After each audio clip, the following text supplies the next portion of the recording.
جو بنا اترائیں یہ ڈیجے ہمارے لیے نہیں، جو ساری کائنات سے برائیاں ختم کر کے گیا، تم ان کی برائی میں، تم ان کی پیدائش میں برائی کو ایجاد کرتے ہو۔ اللہ اکبر اللہ اکبر۔ معاذ اللہ، کتنی گندی بات ہے کہ جو برائیوں کو مٹانے کے لیے جس دن زمین پر تشریف لایا، ہمیں تو چاہیے تھا کہ ہم اس کے امتی ہو کر کے خوب ذکر و اذکار کرتے۔ سبحان اللہ۔ ہمیں چاہیے تھا کہ ہم اس کے امتی ہو کر پانچوں ٹائم نماز کی پابندی کیا کرتے، اور ہمیں چاہیے تھا کہ جلوس محمدی کے لیے جب جائیں تو صلاۃ و سلام پڑھتے ہوئے جائیں، خرافات کرتے ہوئے نہ جائیں، کیونکہ آپ کو معلوم ہے آپ کیا ہیں، آپ کس کی امتی ہیں اور آپ کیا چیز ہے نہیں معلوم۔ حضرت توجہ کریں، پہلے مسکرا کر بولے سبحان اللہ۔ ماشاءاللہ، یاد ہو کیا مسکرا کر کیا بولنا ہے؟ سبحان اللہ۔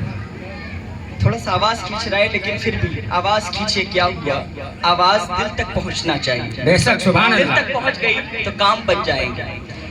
میرے بھائی، سب سے بڑی بات یہ ہے، حضرت موسیٰ علیہ السلام اللہ کے نبی ہیں، کلیم اللہ آپ کا لقب ہے، یعنی اللہ تعالیٰ سے کلام کرنے والے، گفتگو کرنے والے۔ مسکرا کر بولے نا سبحان اللہ۔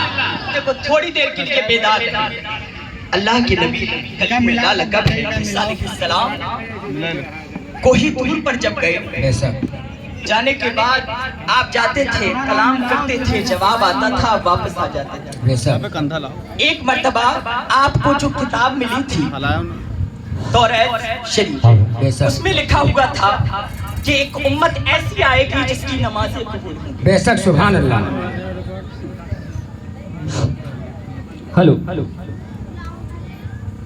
اس میں لکھا ہوا تھا کہ ایک امت ایسی آئے گی جس کی دعائیں قبول ہوں گی۔ بے شک سبحان ایک اللہ۔ امت ایسی آئے گی جو راستے سے پتھر ہٹا دے تو صدقے کا ثواب پائے گی۔ سبحان اللہ۔ ایک امت ایسی آئے گی جو لال دسترخوان پہ کھانا کھائے ایک لقمے پہ 100 نیکیاں پائے گی۔ بے شک سبحان اللہ۔ اور اگر پورا گھر مل کر کے ایک دسترخوان پہ بیٹھ کے کھائے تو اللہ ان سب کی مغفرت فرمائے۔ بے شک سبحان اللہ۔ ایک امت ایسی آئے گی جو درود پڑھے گی تو بے شمار نیکیاں پائے گی۔ سبحان اللہ۔ ایک امت ایسی آئے گی کہ ایک لفظ سبحان اللہ کہے تو 90 نیکیاں پائے بے شک، بے شک۔ ایک امت ایسی آئے گی کہ کعبے شریف میں ایک نیکی کرے تو 1,00,000 نیکی کے برابر ثواب پائے گی۔ سبحان اللہ۔ ایک امت ایسی آئے گی جو مکہ مدینہ شریف میں ایک نیکی کرے تو 50,000 نیکی کے برابر ثواب پائے گی۔ جو فلسطین میں بیت المقدس میں ایک نیکی کرے تو 25,000 نیکیوں کے برابر ثواب پائے گی۔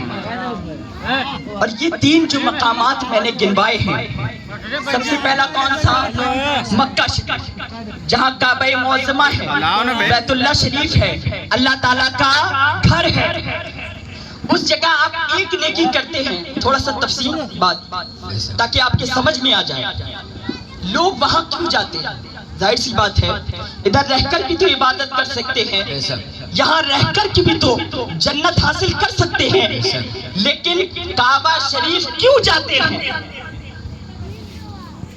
کعبہ شریف وہ گھر ہے اللہ کا کہ جس پر پہلی ہی نظر پڑتے ہوئے دعا قبول ہو جاتی ہے۔ بے شک سبحان اللہ۔ وہ مقام ہے جہاں میرے نبی نے طواف کیا، بے شک اس جگہ وہ پتھر ہے جس کو میرے نبی نے اپنے لبوں سے چوما ہے۔ سبحان اللہ۔ یہ وہ مقدس جگہ ہے جہاں آپ ایک نیکی کرتے ہو تو 1,00,000 نیکی کے برابر ثواب ملتا ہے۔ نیکی خالی نیکی کی بتا رہے ہیں، نماز کی تو بہت بڑی بات ہو گئی۔ ایک نیکی کریں گے تو 1,00,000 نیکی کا ثواب ملے گا۔ اور اگر اس جگہ آپ نے ایک گناہ کیا، کتنا؟ ایک گناہ، زیادہ نہیں، ایک گناہ کیا تو 1,00,000 گناہ کے برابر عذاب بھی ملے گا۔ وہ 1,00,000 گناہ بھی لکھے جائیں گے آپ کے نامہ اعمال میں۔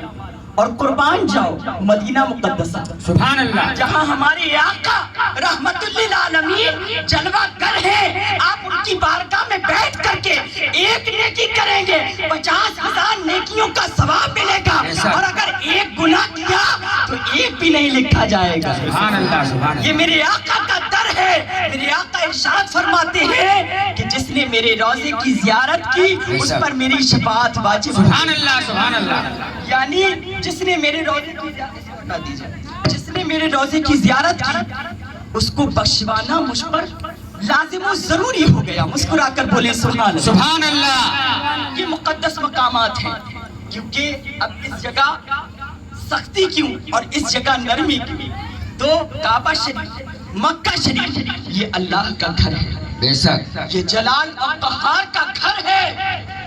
یہ رحیم بھی ہے تو ساتھ میں قہار بھی ہے. بے شک. یہ رحمان بھی ہے تو ساتھ میں جبار بھی ہے. بے شک. اگر آپ نیکی کرتے ہو تو بھر کر کے 1,00,000 نیکی دیتا ہے، اور برائی کرتے ہو تو قہار والی صفت میں 1,00,000 گناہ لکھتا ہے. بے شک. بے شک. اور دوسرا وہ مقام جہاں میرے آقا جلوہ گر ہے. بے شک. سبحان اللہ. آیتوں میں آتا ہے، کتابوں میں آتا ہے کہ جس جگہ آپ توجہ کریں، جس جگہ میرے آقا کا مقام ہے، یعنی جس جگہ میرے آقا مدفون ہے، دفن ہے، وہ جگہ تمام زمین کی جگہوں سے افضل جگہ ہے. سبحان اللہ. بے شک. اور وہ جگہ عرش اعظم سے بھی افضل ہے، بے شک. لوح کرسی سے بھی افضل ہے، یہاں تک کہ